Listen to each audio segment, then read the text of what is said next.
A betrayer in disguise will gossip within with charm, trading secrets like currency. They sit in the circle of trust only to poke holes in it, waiting for the right moment to cash in on someone else's vulnerability.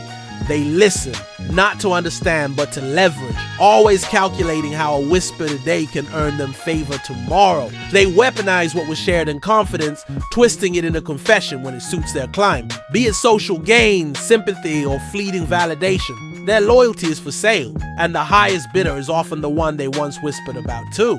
In the end, they collect broken trust like trophies, not realizing each one chips away at their own credibility. Because anyone who trades your secrets to someone else will one day sell theirs to you and call it loyalty. Selective memory and broken trust. Let's talk about that person. You know the one, maybe a friend, maybe a coworker, maybe you on a bad day. The kind of person who's real quick to tell somebody else what you allegedly said about them, but somehow forgets to mention the 2-hour vent session they had before you ever opened your mouth. Yeah, them. See, it goes like this. They're at odds with someone. Let's say Lisa. They're pissed. Lisa didn't invite them to something or said something slick or whatever. So they come to you venting, and you, being a human, maybe you nod, maybe you share your own moment of frustration or even some personal experience. Maybe you say, yeah, I noticed that too. Kinda shady. Fast forward 2 weeks. Lisa and your friend are besties again. Kicking it. Posting throwback selfies like it's all love.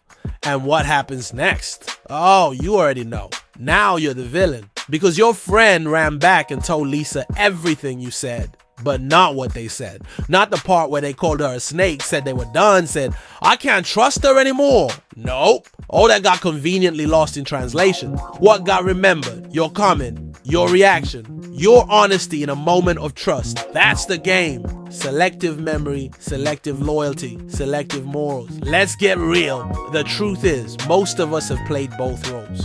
We've all at some point betrayed someone's trust in the name of just being honest or keeping it real. But let's be honest, it wasn't about the truth.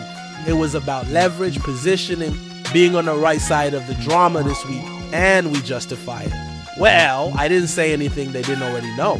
Or my favorite, I was just being real. No, you weren't being real.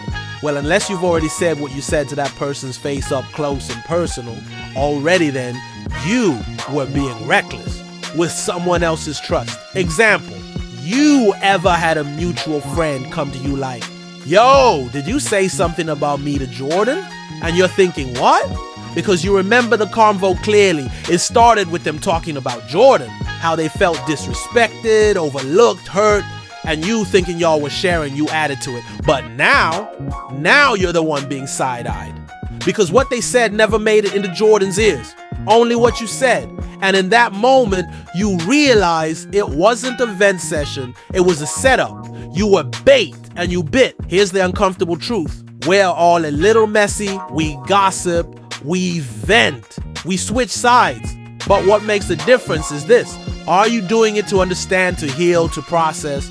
Or are you doing it for points, for clout, for attention? Because spilling what someone said in confidence, that's cheap. But what's cheaper is editing your own role out of the story so you come out clean. That's not just betrayal, that's cowardice.